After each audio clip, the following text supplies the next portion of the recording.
এইসব মাছ যে বাসায় কেন নিয়ে আসে জানি না কিছু। এই রাজু দাঁড়া দাঁড়া, আমার এত বড় মাছটা তুই কোথায় নিয়ে যাচ্ছিস? সত্যি সত্যি বল আমাকে। এই মাছটাকে আমি ফেলে দিতে যাচ্ছিলাম। এটা কোনো মাছ হলো? দেখতে সাপের মতো লাগে। এই রাজু, তুই কি এরকম মাছ এর আগে কখনো চোখে দেখেছিস? মা তুমি কি? আরে হয়েছে হয়েছে, থামো তোমরা। এই ভাইয়া চুপ থাকো। কি হলো? মাকে তুমি সরি বলো। আরে বলছো না কেন? আচ্ছা সরি সরি। হ্যাঁ এইবার ঠিক আছে। বন্ধুরা, তুমি যদি আপেল খেয়ে থাকো ভিডিওতে লাইক করে দাও, চকলেট খেয়ে থাকলে চ্যানেলটিকে সাবস্ক্রাইব করে দাও, আর তুমি কোন ক্লাসে পড়ো সেটা কমেন্টে লিখে দাও। আজকে এই বিশাল সামুদ্রিক মাছটাকে মজা করে রান্না করব। তাই সবার আগে মাছটাকে ভালো করে কাটতে হবে।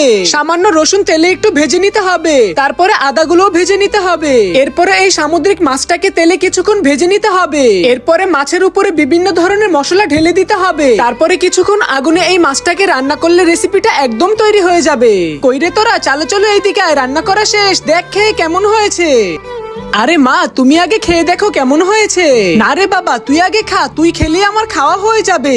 আচ্ছা চলো আমরা তিনজন তাহলে একসাথে খাই।